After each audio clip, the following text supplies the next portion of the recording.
plus agglutination ang positive reaction. Okay, example, look. Example, ito class, this is example of, ano class yan, AHG yan. AHG. Class, tignan mo. Ito class, itong tube na to, auto ang pangalan. Auto. That is auto control. Okay? This is class screening cell 1, screening cell 2. Okay? That's auto control, screening cell 1, screening cell 2. Ano ang laman ng auto control tube? Ang auto control tube, okay, ang laman niyan, yung patient red cell at patient serum. Okay? Patient red cell at patient serum. Ano ang laman ng screening cell 1 at screening cell 2? Ang screening cell 1 plus, ang laman niyan, yung patient serum at yung screening cell reagent. Same with screening cell 2. So, to make the long story short, class, kapag nag-positive ang auto-control, ibig sabihin may auto-antibody kasi parehas galing sa pasyente yung specimen. Right? Kapag naman nag-positive ang screening cell 1 or 2, ibig sabihin nun, alyo, antibody ang present. Alyo, antibody ang present. Okay? So in this example, class, so patient number 1, negative lahat silang tatlo. So walang antibody present. Okay? Sa patient number 2, plus yung screening cell 1 ay positive. Ayan, oh, plus positive. That is 3 plus. Diba? 3 plus yan. Okay? So, since screening cell 1 is positive, anong classic antibody class ang target? Yung mga allo antibodies. Allo antibodies. Alam nyo class, okay? In transfusion medicine, okay? In transfusion medicine, the most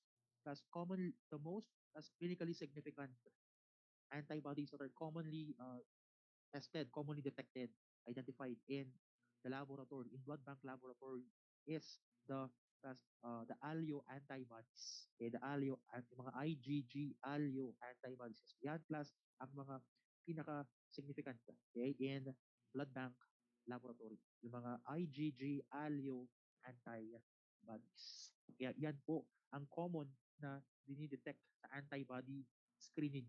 Yung mga auto-antibody class, hindi naman yan common, it's uncommon. Okay, ano ang mga common na na-detect? Kasi yung mga uh, allo antibodies, mga IgG allo antibodies. Okay? Okay. So, kapag class nag-positive sa antibody screening, ano ang iyong next step? Okay? Example ito, nag-positive class sa antibody screening. Okay? The next step is for you to identify the antibody specificity. The antibody specificity. Okay? Alamin natin kung anong klaseng antibody yung na-detect sa serum. Okay? So with that, gagawin class yung antibody identification. Okay? Pag reactive or positive yung antibody screen, at kailangan mong mag further testing to determine the specificity. Okay? So, usually, 11 reagent panel na ginagamit. Okay? So that ma-ensure ng blood bank, okay, laboratory yung safeness, okay, ng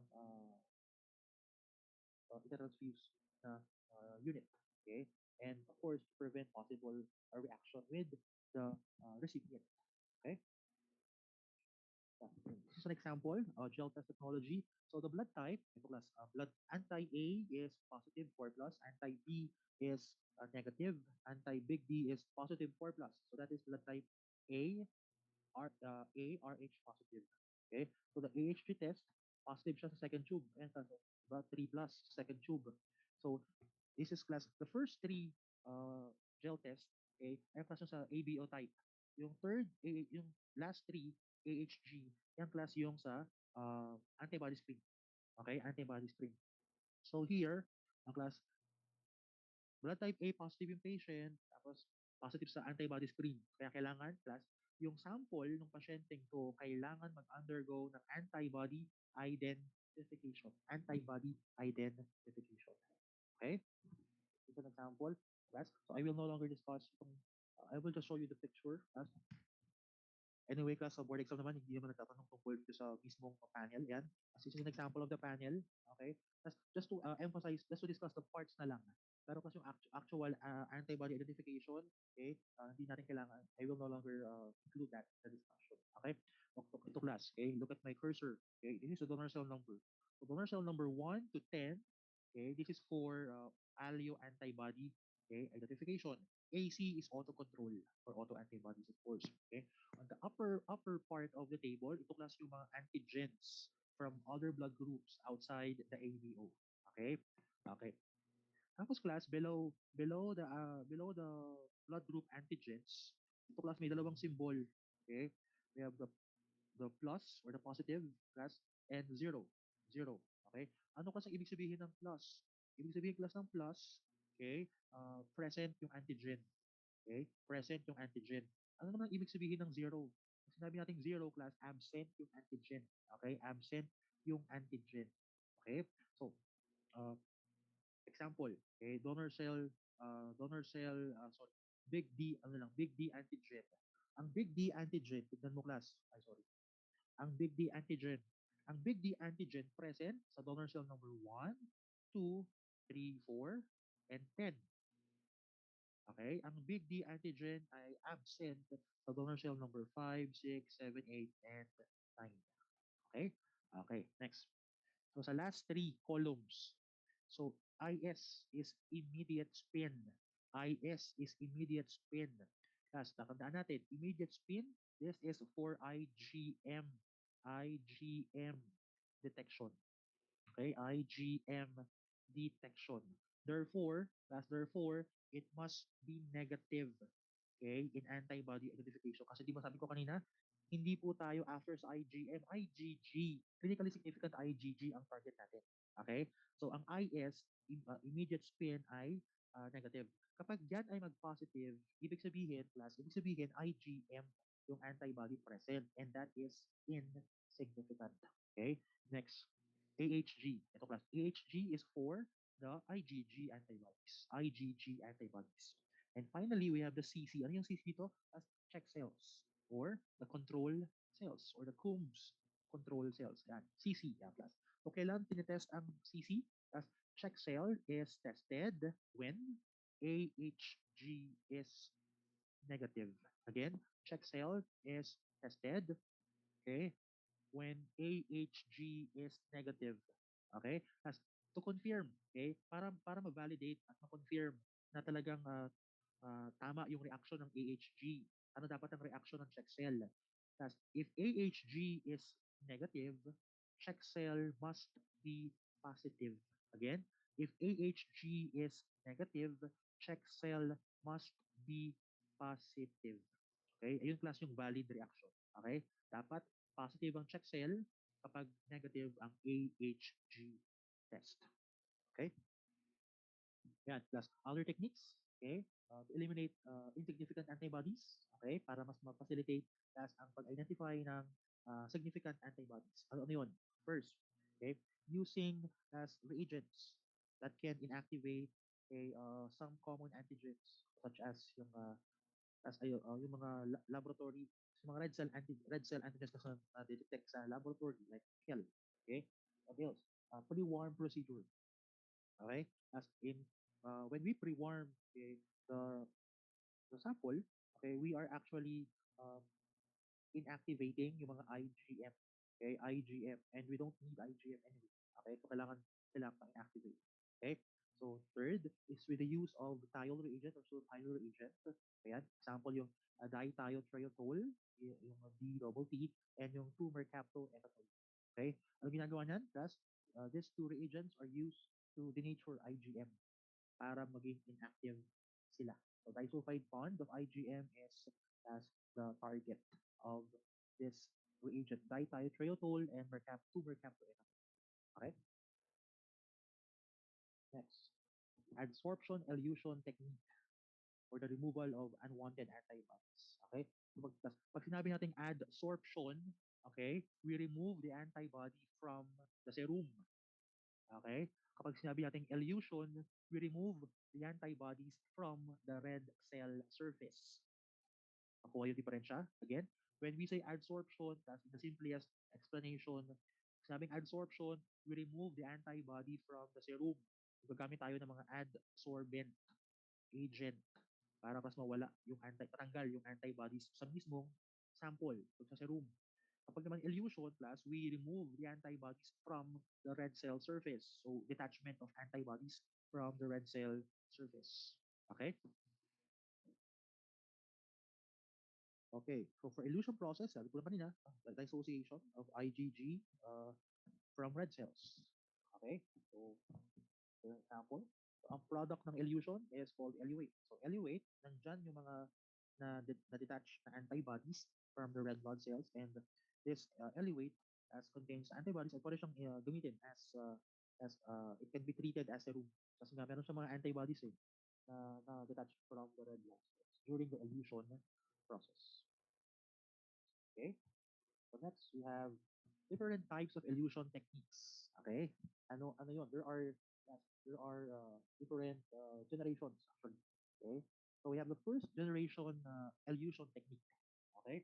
So in the first generation elution technique, we have the following. The Landsteiner Miller heat and the Louis Freeze Stoke. Okay? So simplihan natin class. Simplihan natin. In Landsteiner Miller heat technique, basically class, okay? So the serum sample, okay, or sorry, the sensitized red blood cell sample yun, if you'd like to correct that.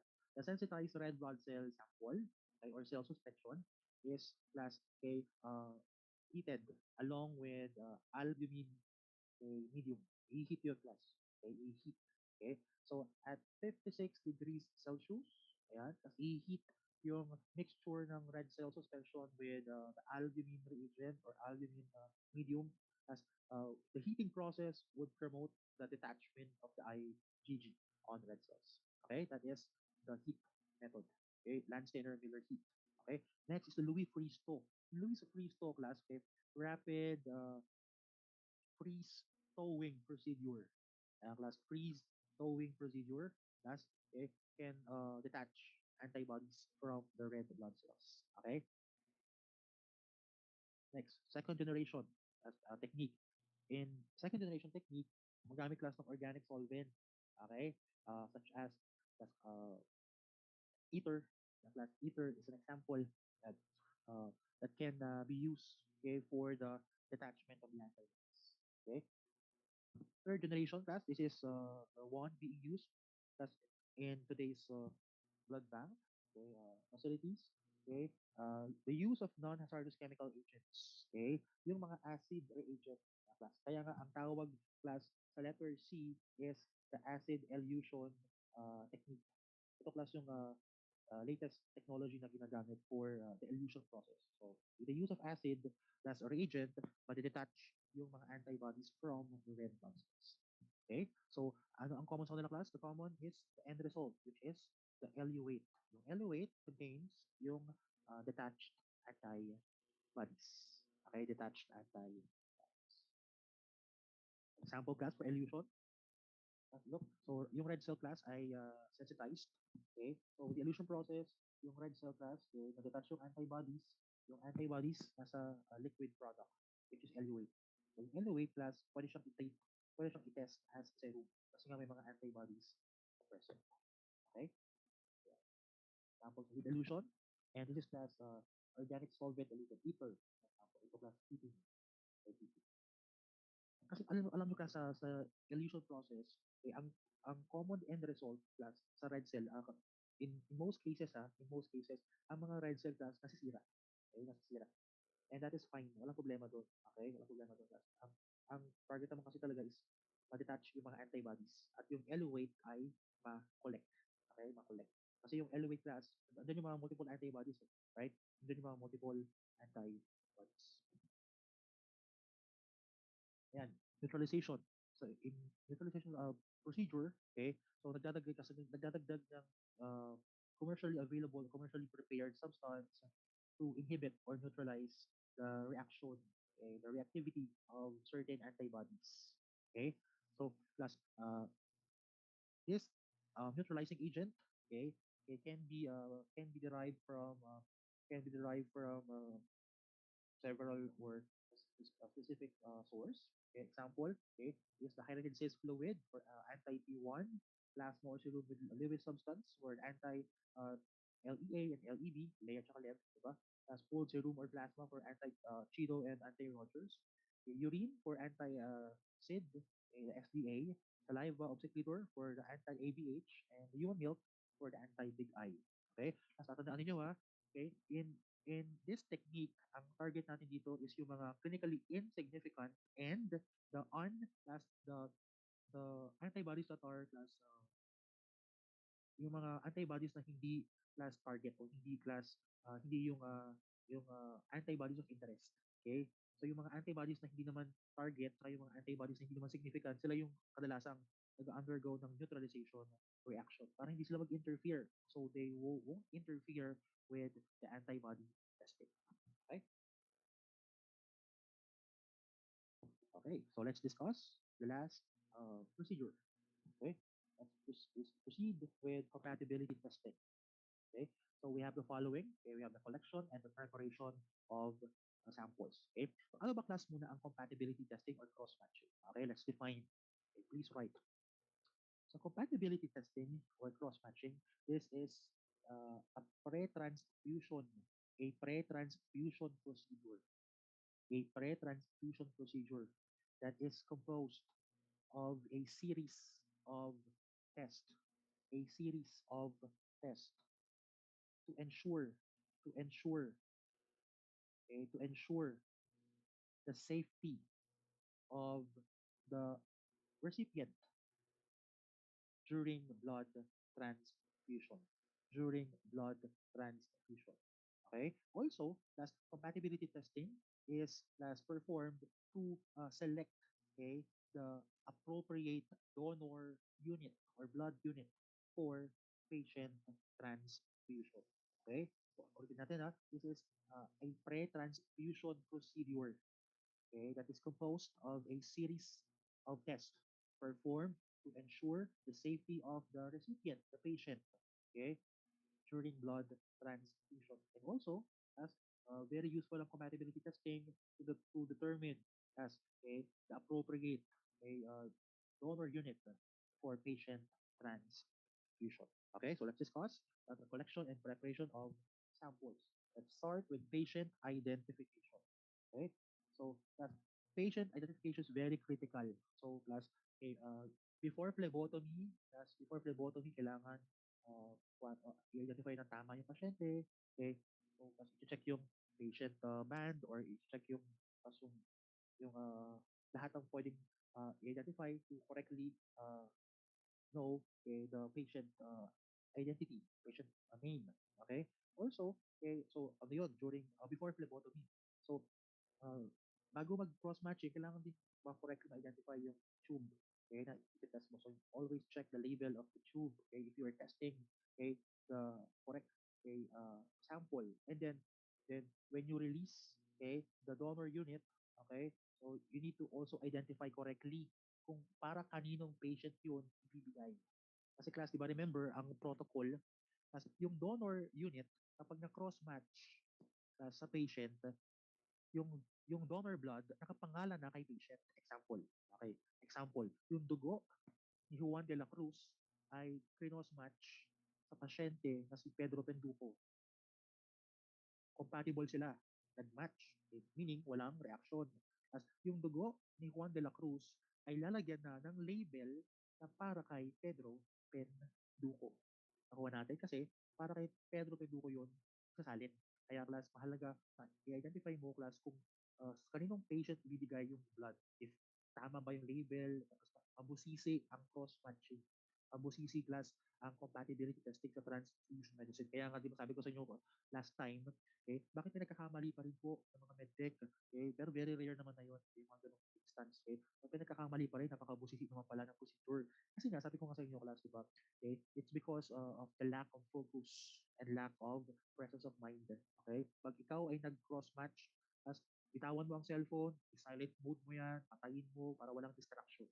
Okay, as much as possible, huwag ka makikipag-usap sa ibang tao, sa ibang co-staff mo when you cross match kasi baka mawala ka class doon sa sa step okay kung nasaan ka na okay ginagawa ko yung before when I was practicing okay sa blood bank okay section okay uh, wala hangga't maaari hindi ako nakikipag-usap sa ibang mga kasama ko para plus hindi ako mawala sa ginagawa ko kasi napaka ano kasi yan remember so method yan so tedious lalo na pag kung yung isang pasyente lang ang i-cross match mo sa isang blood unit minsan class isang pasyente 10 blood units okay so pag 10 pasyente 10 100 Imagine yun. Okay? Ganun class, lalo na sa mga government hospital, okay? Hindi po yan yung simpleng isang pasyente, isang donor unit. No. Okay? Maramihan po ang cross-matching, kaya dapat may sistema ka when you perform cross-matching. Pag wala kang sistema, as, ako, panigurado yan, class. Okay? Magkakaproblema ka, class, sa cross-matching. Dapat, you need to develop a system. And, guys, wala pong standard system sa cross-match. Okay? Eventually, you develop that. Okay? Paano mo mako-cross-match ang 10 dugo sa 10 pasyente ng sabay-sabay? Wala pong libro na nagtuturo sa inyo. It's up to you how you will develop, okay, the system on how you will do that. Okay? Ikaw na mismo, class, ang mag-develop. Okay? Hindi po kasi yan yung turo. Eventually, class, kung ano yung pinaka-effective na way o paraan for you to do that, then you implement that. Okay? If you think it can help your fellow, then you share it with your fellow. Pero alam mo kasi, class, ang tao, iba-iba minsan ng sistema natin sa pagtatrabaho, especially sa mga ganyang proseso. Very, class, delicate pa naman yan. Di ba? Delikado na dapat talaga may sistema ka dyan. Okay? So, pwedeng iba yung sistema mo, sistema ko. When we cross-match 100 uh, 100 specimens. Okay? So, 10 pasyente, tig 10, sa bawat pasyente, sa 10 pasyente, tig 10 donor blood, o 100 na, di ba? Ito-test mo. Okay? So, paano gagawin yun? Again, it's up to you. Okay? Eventually, you will develop naman a system when you become medical technologists. And, mas posible yun. Mas posible mag-cross-match ka ng uh, uh, maramihan. Maramihan. Okay? Kasi, class, sayang sa oras kapag isa lang nagpa-cross-match mo. Tapos, mag-batch na naman na, diba? Batch testing ka na. Ano mo gagawin yun? Again, ikaw bahala. Okay? Wala pong libro na tuturo ng sistema para sa ganun. Ikaw mismo ang gagawa ng sistema mo. Okay? Next, collection. So, serum is preferred, okay, over plasma. Why? Same reason with blood typing. Okay? Kasi, class, ang plasma na may fibrinogen. So, pwede yung mag-produce ng mga small fibrine clots. Okay? Pwede mag-form, pwedeng mag-cause ng spontaneous agglutination reaction. Okay? So, to prevent that, serum, ginagamit. Okay? Pero sa blood typing, pwede gumamit ng plasma, pero you need to be extra careful lang, okay, when you use plasma. Okay? Next. So, plasma may inactivate complement. Okay? Kasi di ba, class, ang plasma may anticoagulant yan. Di ba? So, anti-complementary yan. Di ba? So, remember, in cross-matching, kailangan natin ng complement activity because it can also indicate positive reaction, hemolytic reaction. Okay? Next, age of specimen plus, okay, specimen, the fresher the better. Okay? Kung freshly collected, much better yun. Pero kung hindi naman possible yun, okay, dapat less than 3 days old. Especially kapag yung pasyente ay may previous transfusion or buntis, pregnant within the past 3 months. Now, you might ask, sir, bakit less than 3 days old dapat? Let's answer. Let us rationalize. Okay?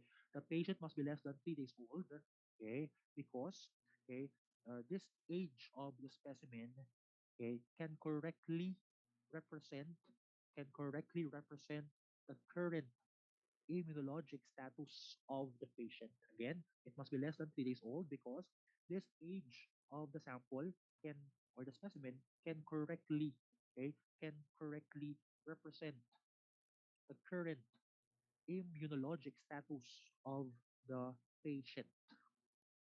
Okay? Okay. Next, sample storage. Okay? So, sample storage, class, ang requirement.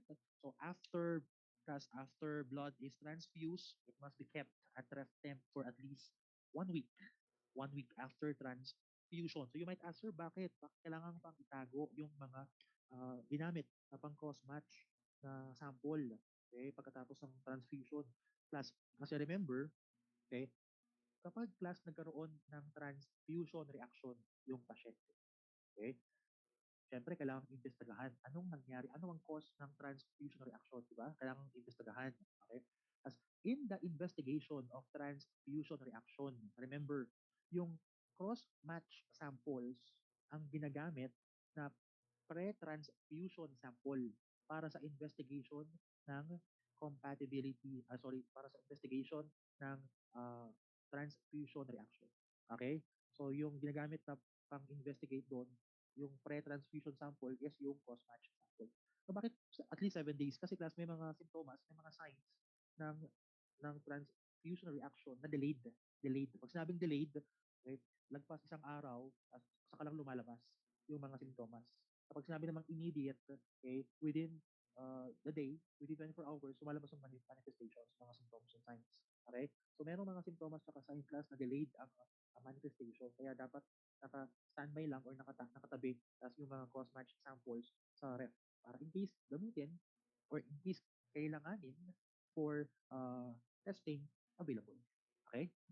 Temp ha, dapat ang storage. Next, protocol for compatibility testing. So we have to follow it. Okay? So we have ABO grouping, pinaka-critical yan. Kasi class, alam naman natin, di ba, na ang ABO blood group system ang most significant, di ba, in transfusion and transplantation therapy. Kaya class, pinaka-critical ang ABO. Okay? Kaya, tas ginagawa ang ABO typing. Kasama yan sa cross-matching protocol. Okay? Kapag class, in case of emergency, at hindi na possible na magawa ang ABO typing dahil kailangan ng isali ng dugo plus during emergency situation. So the safest to give is blood type O, packed red cell. Okay, blood type O. Pag sinabi natin kasi emergency situation, kailangan na ng immediate transfusion. Kapag emergency, ibig sabihin kasi kailangan ng salinan. Otherwise, mamamatay yung pasyente. Kasi remember class, ang ultimate goal ng hospital is to save patient patient's life, patient's life. Okay? So kapag class yung pasyente mo agaw buhay na sa ER, okay? At kapag hinintay pa yung blood typing, baka mamatay na. Tapos kailangan isalin agad yung dugo, okay? Para ma-save. Usually mga profuse bleeding, may multiple stab wounds, may internal bleeding, para ma-save kayo, kailangan ng immediate transfusion. So in this case, the safest to give is blood type O, packed red blood cell. Okay? So ano naman yung RH type? Okay? So RH negative, syempre, ang safest. Okay? So lalo na kasi kapag yung pasyente class ay kapag class uncertain ka sa RH type, negative po ang bigay. Ang mahalaga sa mga buntis din, female patient din. Okay? Mga buntis. Okay? So pag tanong kayo class, ano yung safest to give? Yung kompleto. So it is blood type O, RH negative, packed red blood cells during emergency transfusion. Yan ang pinaka-safe na ibigay. Okay? Pero syempre, as application-wise, hindi po common ang RH negative sa Filipino, right? So RH positive is the second class choice. Okay, RH negative kasi class is uncommon in our country. Okay, so let's discuss class. There are ways on how to identify positive reaction. So dalawa class ang positive reaction in cross-matching. Ano yun? Agglutination and hemolysis. Okay? Kapag class may agglutination or hemolysis present, that is positive. And tandaan ninyo, the presence of positive reaction indicates incompatibility. Incompatibility. Okay? Hindi po compatible. Hindi po safe ibigay, i-transfuse yung blood kapag ganun. Kasi cross-matching is one of the few tests, okay, na ayaw natin makakita ng agglutination or ng positive reaction in the laboratory. Okay? Ayaw natin kasi makakita niyan kasi that indicates incompatibility. Okay? Ulitin ko, agglutination and hemolysis are positive result. Pag may positive result, anong indication? Incompatibility. Ibig sabihin, hindi po safe ibigay yung donor unit sa patient. Okay? That's natin ng great reading. Yes, positive. Okay. For cross-matching, okay, there are two procedures. Okay? We have major and minor. Okay? So for major, as donor cells and patient serum or recipient serum, PSDR, palatandaan natin. Okay? So minor cross-match plus donor serum and patient cell. Ulitin ko ha, as in the routine pre-transfusion procedure, alin na lang dyan ang ginagawa as routine? Major. That's major. Yung minor po, okay, yung minor po, hindi na po siya routinely ginagawa. It is no longer included sa routine uh, pre-transfusion testing. Okay? Major na lang. Anong pumalit sa minor cross-match? That's sa pre-transfusion procedure, yung antibody screen ni donor sample. Bakit? Let's explain ko. Look at minor cross-match. Donor serum and patient cell. O class, kapag nag-perform ka ng antibody screen sa donor serum, okay, nag-negative. Nag-negative yung donor serum sa antibody screen mo. So walang antibodies. Okay, walang antibodies. Here's my question. Is it practical or is it necessary to perform minor cross-match? When in fact, presume na negative na siya. Kasi nga, wala namang antibodies yung donor serum. Diba? So, kaya hindi siya ginagawa. So, antibody screen of the donor serum had replaced already minor cross-match. Okay, hindi po siya routinely ginagawa. Okay? Pero may mga doctors class, may mga ibang doctors nag-request pa ng minor cross-match. Okay? So, pwede nyo gawin. Okay? If there are requests from doctors. Pero kung wala namang request, hindi siya class routinely included in pre-transfusion procedure. Okay? So, purpose, final check of ABL compatibility between patient and donor to prevent transfusion reaction. Next, detects presence of antibody in patient's serum, okay, that will react to donor's RBC that is not affected in antibody screen. Kaya mas mahalaga yung major cross-match ay palagi ginagawa kasi pwedeng ma-detect, okay? Pwede pa ma-detect plus yung mga antibodies na hindi agad na-detect, okay, in other tests, in other pre-transfusion procedures. Okay? So, there are four, class to emphasize, there are four, okay, there are four procedures. Okay, there are four cross-matching tests or methods. Yeah, methods pala. Okay, for the laboratory test. Okay, so please write. Okay, number one is the saline test. Okay, saline test. Okay, so in the saline technique, saline test or saline technique in cross-matching, please write. In the saline technique class, okay, in cross-matching, okay, so patient serum and donor red cells, okay, patient serum and donor red cells are tested in saline medium, in saline medium, okay. So that's what is tested or what is detected in saline technique, okay, in saline technique, okay. So in saline technique, IgM antibodies are detected. IgM antibodies are detected. Okay, second technique. Okay, so we have the high protein cross matching technique. Okay, high protein cross matching technique or the albumin technique. As in the second technique, in number two, okay, in number two, okay, so PSDR, patient serum and donor red cells. Patient serum and donor red cells are tested, okay, are tested in high protein media, high protein media. Okay, so what is detected in the second technique? Okay, so the we have as IgG. Okay, IgG antibodies are detected in the second technique. Example, yung mga RH antibodies. Example, yung mga RH antibodies. Okay, then next class we have the third technique is the AHG as technique. Okay, so in the AHG technique, okay, patient serum and donor red cells are tested in AHG medium. AHG medium. Okay, so in the AHG technique class, okay, the non-agglutinating IgG antibodies are detected. The non-agglutinating IgG antibodies are detected.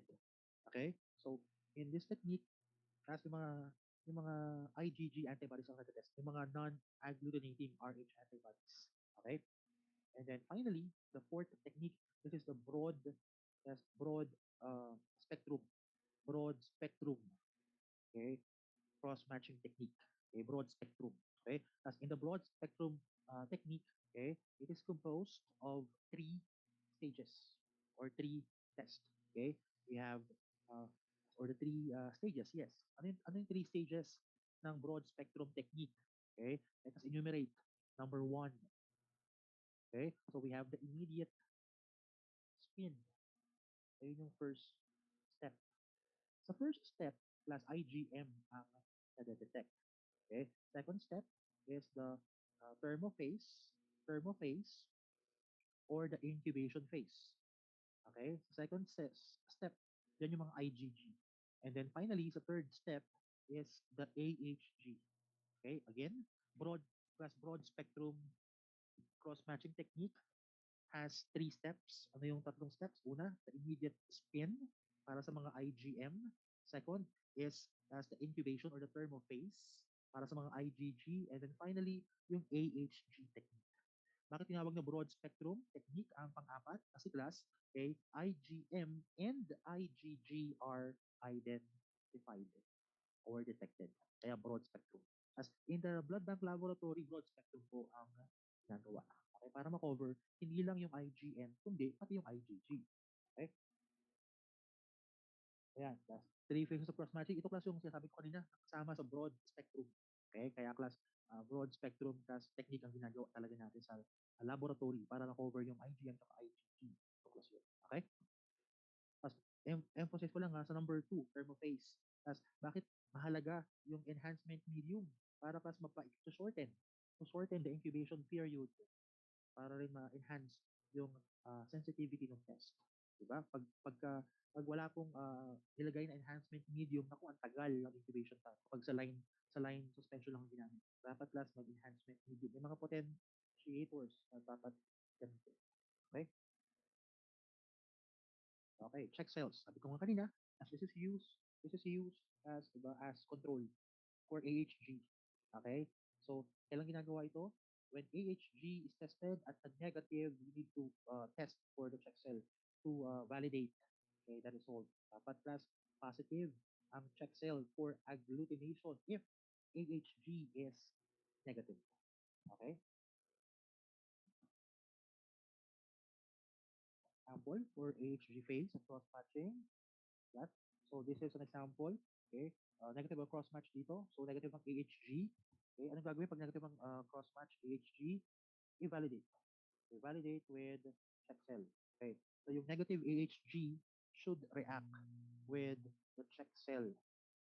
Yan. Kapag class nag-agglutinate ang mga check cell, nag-positive sa AHG na negative sa cross-match, that is valid.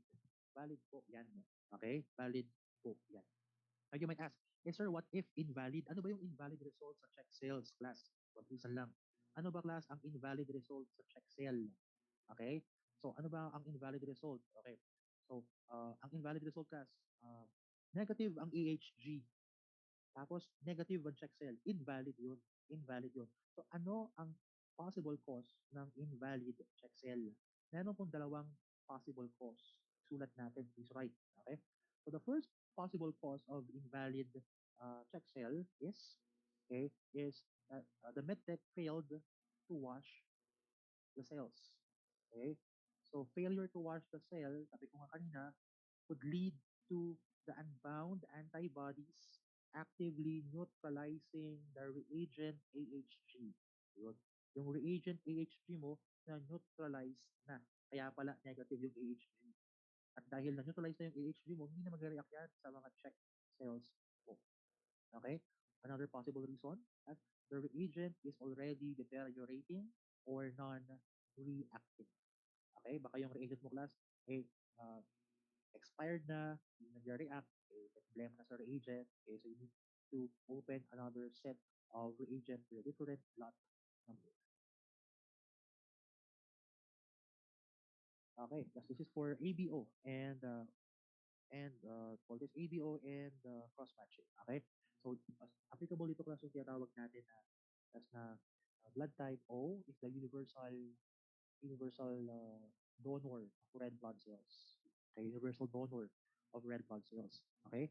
Tapos yung blood type AB naman, yung universal recipient of red blood cells. Universal recipient of red blood cells. Okay? Now, blood type AB, okay, AB okay, is the universal donor of plasma, while blood type O is the universal recipient of plasma. Okay? So, tandaan natin ito class ha. Okay, tandaan natin. Okay? So, for major and minor. Okay? Major and minor cross-match reaction. Ganito. Okay? If major is compatible, negative, ibig sabihin. And minor is compatible, negative also. What is your decision as medical technologist?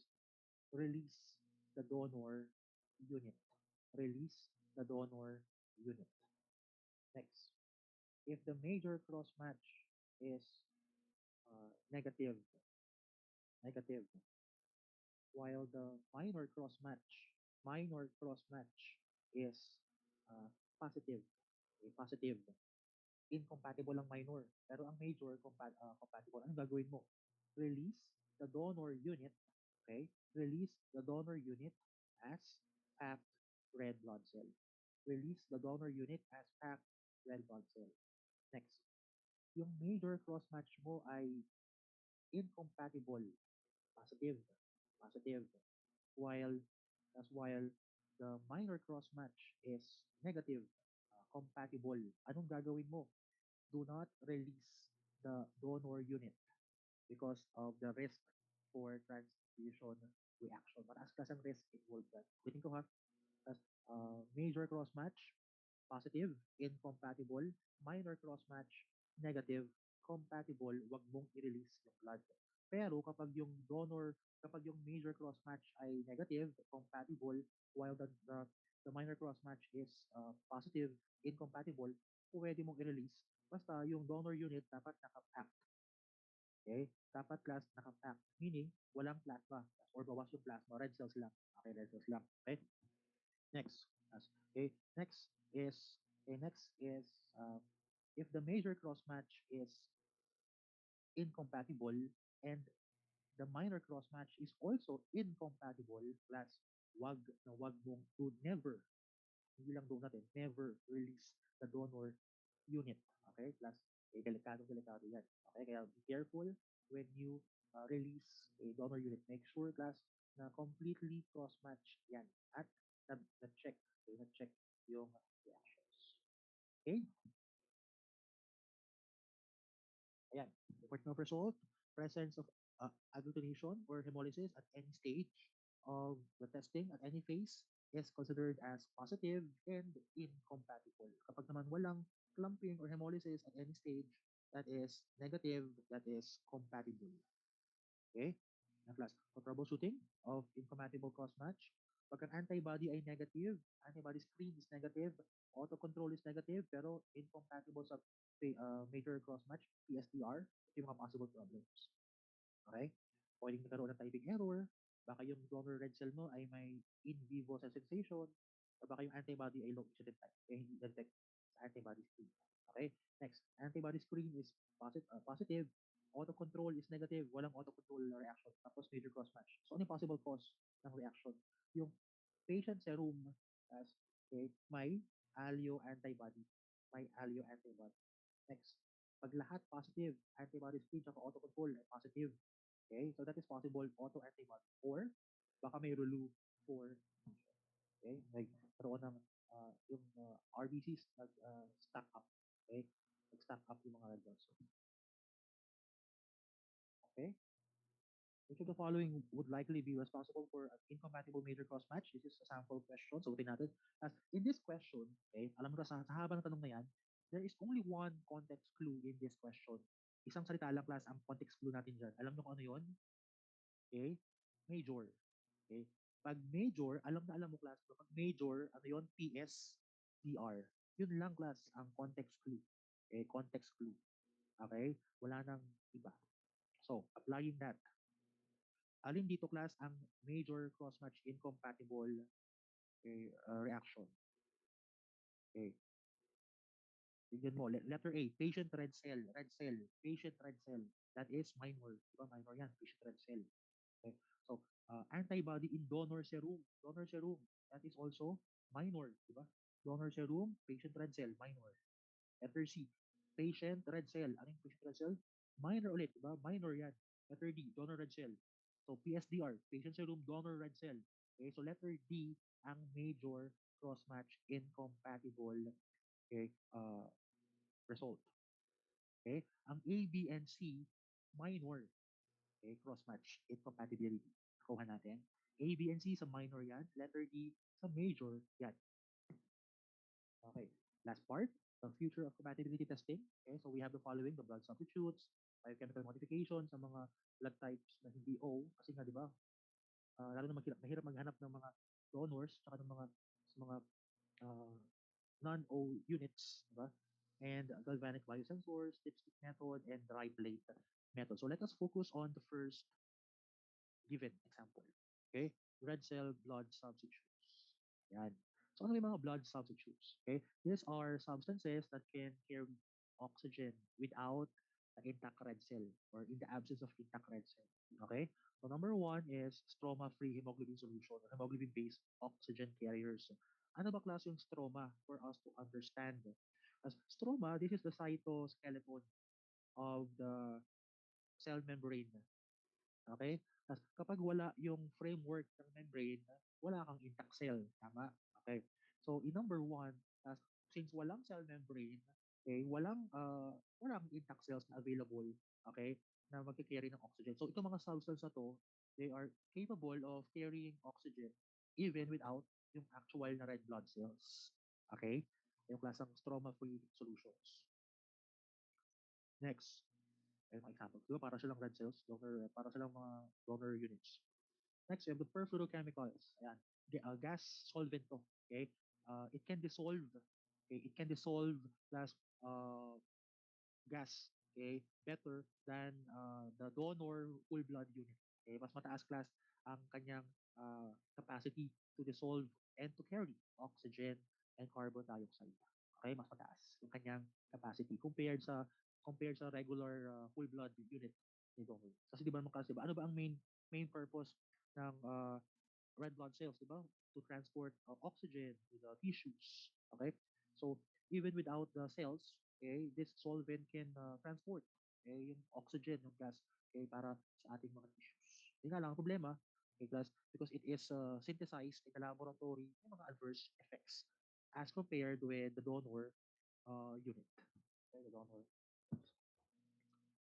Okay, so that ends the second part of my discussion for blood banking procedures. So kasama to sa inyong examination on Tuesday.